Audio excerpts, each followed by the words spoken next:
नमस्कार, मी महिमा. स्वागत आहे तुमचं माझ्या रेसिपीमध्ये.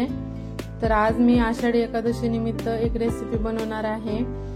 तर त्यासाठी इथं मी 1 वाटी शेंगदाणे भाजून त्याची टरफलं काढून घेतलेली आहे आणि त्याच वाटीने मी ते 1 वाटी खोबऱ्याचा किस घेतलेला आहे.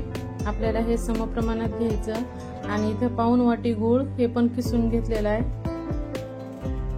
आता पहिल्यांदा मिक्सरच्या भांड्यामध्ये टाकून शेंगदाणे आपण थोडेसे ओबडधोबड वाटून घेणार आहे. जर आपण एकदा सगळं साहित्य टाकलं तर ते शेंगदाण्याचे तुकडे तसेच राहतात.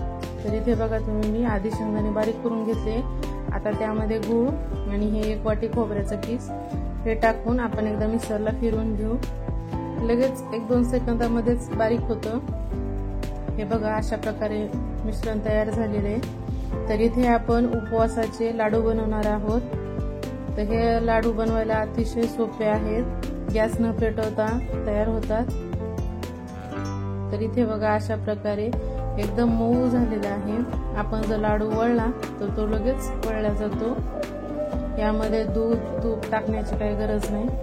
हे बघा अशा प्रकारे. तर इथे लाडू बनवून तयार आहे.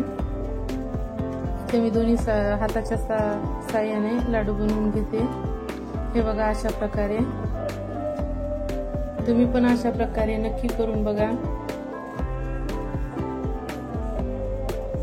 बनवायला अतिशय सोपे आणि खायलाही तेवढेच पौष्टिक आहेत. तुम्हाला जर माझी रेसिपी आवडली तर मला कमेंट करून सांगा आणि जर कोणी माझ्या चॅनलवर नवीन असेल तर नक्की सबस्क्राईब करा. व्हिडिओ पाहिल्याबद्दल धन्यवाद.